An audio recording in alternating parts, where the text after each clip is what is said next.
Hey guys, today we're going to talk about my concerns, things that I'm worried about, things that I'm thinking about, the imperfections of the 49ers heading into the 2025 NFL season.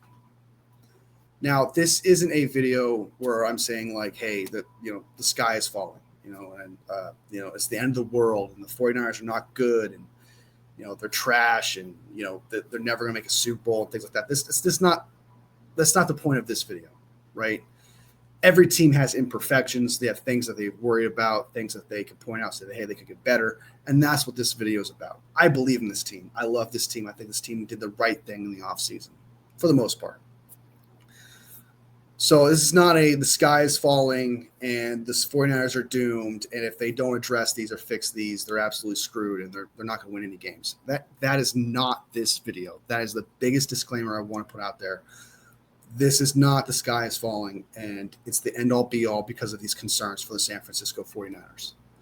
Like I said, every team has imperfections, and these are just the imperfections of the San Francisco 49ers that I'm worried about, that I'm thinking about, things that I have in the back of my mind heading into the 2025 season. So without further ado, let's go ahead and jump into it. First thing to address is the offensive line. Trent Williams, older guy, tends to miss games, has some injuries. And being older, you're not going to get better. You're either going to stay stagnant or you're going to get worse. So he's going to be 36, 37 when he starts playing. So that's a question mark there. Thank God Burford and Pleasance have shown a lot of promise and their ability to fill in for Trent Williams for a couple of games. So there's that. That's good. But still a question mark. Center, Brendel. Absolutely terrible center. I don't care what PFF says. He's trash. Okay? He's not good, and he's older, and he's not going to get better at his age. It's only going to get worse or, like I said, stagnant like Trent Williams. Pooney at right guard. An absolute bona fide beast at right guard. This guy was, in my eyes, played at an all-pro level. Some say he got snubbed, right? But he was also a rookie, right? And if you're a rookie, what you are in that first year is not what you are for the rest of your career. You're not defined as a rookie. That's who you are for the rest of your career, right? My thing is like 1 year doesn't define you. And if Pooney going into his sophomore slump doesn't play as good as he did last year, it's going to be a big deal for the whole entire offensive line because McKivitz, having over the right tackle, benefited deeply from Pooney. It's no coincidence that McKivitz had his best year next to an all-pro level player right guard, right? He got better because of him. Same thing for Brendel. Brendel benefits from that right guard, right? If Pooney takes a step back, these two players, Brendel and McKivitz, also take a step back. Now left guard, Ben Bartch. Ben Bartch had a great game and a half, but it was a game and a half. And it's known that Ben Bartch is injury prone, which is what's held him back from ever staying on the Jacksonville Jaguars. It's what's held him back from, really actually being really great. It's the fact that he has this injury prone tag on him, which is a huge concern. I think it's a concern heading into the season. If you're relying on the guy to be your starter and he's injury prone, that's a concern.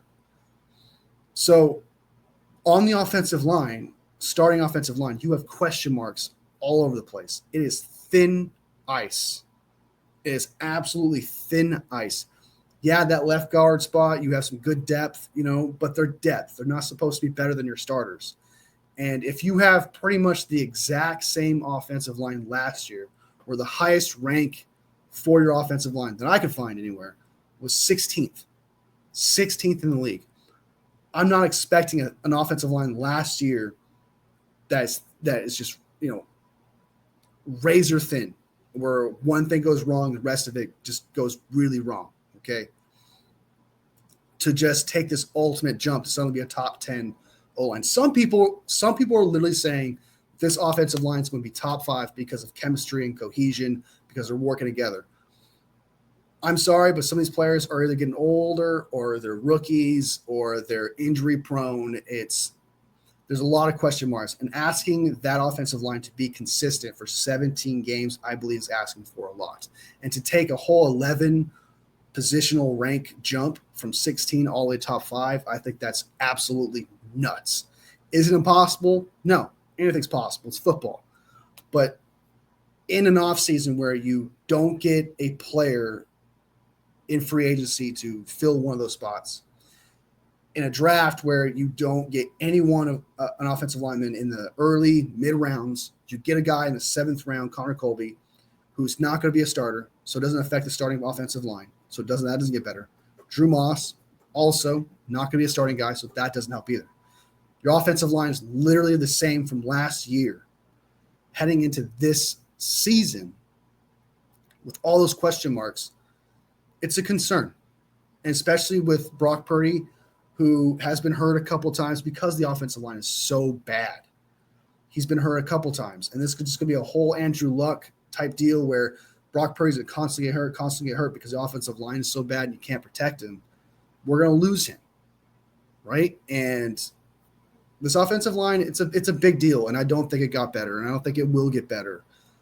It will be, at best, a top 16 line at best if these players can be consistent for 17 games. That's what I believe. I think that is the ceiling for this offensive line that's remained the same. So we'll see, but that's in the back of my mind heading into the 2025 season. Hopefully I'm wrong, man. Hopefully the top 5 thing happens. I would absolutely love it, but it's yeah. A lot of people are optimistic about it. A lot of people are like, hey, offensive line's going to be better. I don't know how. I don't know why when everyone was freaking out about it last year and it's the exact same offensive line. But anyway, I digress. Let's head into the next one. The next concern is free safety. Now, when Mustafa goes back half the season, Jair Brown's probably going to move over to free safety unless Richie Grant or Pinnock like perform really, really well. They're going to be our free safety. Or Marquise Sigel was supposed to come back for training camp. He's supposed to come back. There's a lot of question marks at that free safety spot that I'm concerned. Can Richie Grant do it? He's having a great OTAs. He had a great mini camp, things like that. But can he do it in training camp? Can he do it in preseason? Can he be that guy at free safety? There's really good signs there, but it's still a question mark. Can they fill in that free safety spot? Can Pinnock do it? Can Marquise Sigel do it, the rookie, when he comes back from his injury?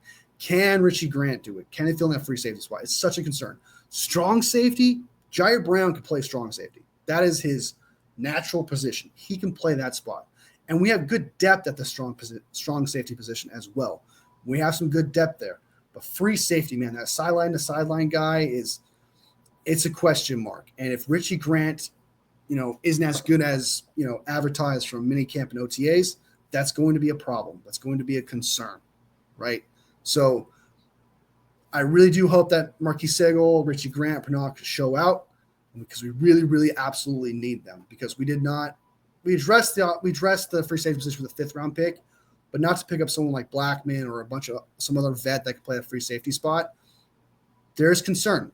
It's a wait until you see it kind of type thing with that free safety spot. So I'm a little concerned there. I don't think it's the end of the world.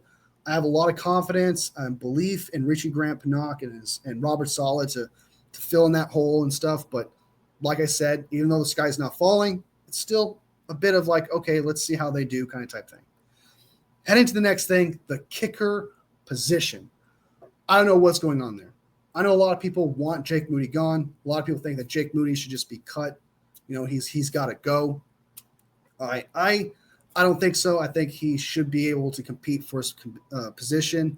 This is the first time he's ever had a kicking competition with another kicker for his job. So that is pressure there itself.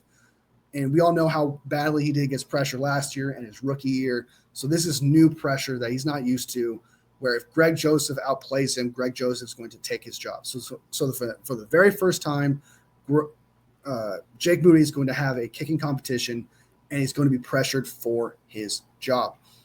Jake Moody had one great day, missed one kick, like 37 yards, I believe. The next day, Greg Joseph, I think, had the same thing, but then the next day he made all of his kicks. So it's a pretty tight battle. So I'm going to keep a close eye on that from training camp and preseason because kicker is so important, man. We've lost a couple of games because Jake Moody couldn't get it done. He couldn't make the chip shot. He couldn't make something under 49 yards. I'm sorry, but the kicker needs to make those kicks under pressure when you need them most, 37, 39, 42, 44 yards, whatever. And if Greg Joseph can do that and he can't make a 50-plus yarder, fine. But if he can make a 49 or lower kick, keep him, take him, because that's what we need. I trust Brock Purdy and this offense to get to that red zone. Maybe, and if they can't get the touchdown, we have to get those kicks in. And at the 20-yard line in, it's less than 50-yard field goal. So I need the kicker to make it in those big pressure moments to make those field goals. And I think Greg Joseph can do that. So this is the ultimate pressure for Jake Moody. I'm going to keep an eye on this competition. Again, sky's not falling kind of type thing. I trust Brant Boyer, who has the resume, who has the credit from players, coaches, all around the league, so that Brant Boyer is the best special teams coach in the league. That's what they say, right? He's responsible for a lot of all pros on the special teams, right, for the past 9 years for the Jets. He's a phenomenal guy. He's pretty much, you can look at him as the Robert Saleh of the special teams, where, there may be some question marks like free safety at defense, but in Robert Saleh, we trust. So in Brant Boyer, I trust. I think he's going to make the right decision for this team to win with his reputation on the line to fix the special teams. You got a new long snapper, you got a new punter, you got new special teams aces. The only thing that hasn't changed is the kicker spot. So that's a big one. Keep an eye on that. And I trust Brant Boyer to make the right decision. If it doesn't work out, I'm going to put it on Brant Boyer. If he decides, because it's his decision, if he decides to keep Jake Moody over Greg Joseph and Jake Moody can't get it done, that is a knock on Brant Boyer. I'm certain Brant Boyer also knows that. So kicking position, it's on the back of my mind, but it's not end all be all. Last thing, injuries. Injuries. Thankfully, there's only 2 players that heading into the season won't start week 1, supposedly, in Malik Mustafa and Brandon Ayuk. All those positions we have depth in. Jair Brown will fill in for Malik Mustafa. We have Ricky Pearsall, Juwan Jennings, Kittle counts as a receiver there. We have Jordan Watkins, a phenomenal offseason so far. You have Jacob Cowling, who's had an awesome offseason from what I've heard. So you have depth in those spots. So you're like, okay, everything's fine. Everything's good. And there are some injured players right now, but they should be ready for training camp. So outside of those 2 players, everyone else is going to be ready to go. Training camp, everything's going to be fine. And so that's good. That's good news. That's not bad. If they're back for training camp, I'm not concerned. But after last year being scarred and after everything we went through, it's going to be in the back of my mind, injuries. I'm going to keep so many eyes and ears on the injury report. Pay attention to it down to a T, just because of the trauma of last year and remembering that 2021-2020 season where everyone got hurt, right? And it derailed everything. So I'm not saying that we're going to be injury prone. I'm not saying we're currently massively injured right now. I'm not saying that. I'm not saying we're already going down this path of injury problems and stuff like that. I don't think that. But if you had this happen last year, you can't just sweep it on the rug. You can't just remove it from your brain that, hey, it was 1 year and it's not going to happen again, blah, blah, blah. No, it's going to be on my mind. It's going to be like, okay, how long is this guy going to be out for? Do we have the depth for that? And it's going to be such a major focus when every time a player gets hurt. A player's going to get hurt in the middle of practice, and it's just going to be like, okay, he just needs 1 day off. It's fine. Everyone's going to freak out. Everyone's going to lose their mind. But I'm also going to pay attention to it. And I'm going to be like, oh my God, is it really just 1 day? That's what's really going to be in the back of my mind. So injuries are what's my concerns. So this is a video about just concerns, things in the back of my mind, things I'm worried about heading into the 2025 season, the major imperfections, the things that I feel like will kind of be a problem. Well, sorry, not kind of be a problem, but could be a problem that could hold us back. So there only being 4 things that I'm just like, okay, I don't know. I said that's pretty good. I said it's a pretty good sign, especially considering imperfections. There are some little nuances here and there. You got rookie at the D-line situation happening there. You got some question marks at wide receiver and is CMC going to be the same? Like, you do have things, but these are like major things that, have always been an issue or started to be an issue, or there's just too much of a question mark there. Though there's only 4 things I really feel like that hits that critical red where you have to think about it, you have to worry about it, and you have to be like, okay, heading 2025 season, this is a problem. So O-line, free safety, the kicking competition, and injuries. That's what I got as my major concerns heading into 2025 season. So let me know what you guys think is your major concerns heading into the 2025 season. Let me know what you guys think. Is there something I missed? Is there something that you agree with, something you disagree with? I would love to hear. Is there, at the end of the day, man, we love our team. We want to be positive for our team. We also want to be real for our team. So let me know what you guys think, and be sure to hit that like button, because every single like helps out my channel, helps me grow, and I cannot do it without you guys. So thank you guys so much for supporting this channel and my dream. You guys are awesome. All love, fam. I'll see you next video. Bang, bang on a gang.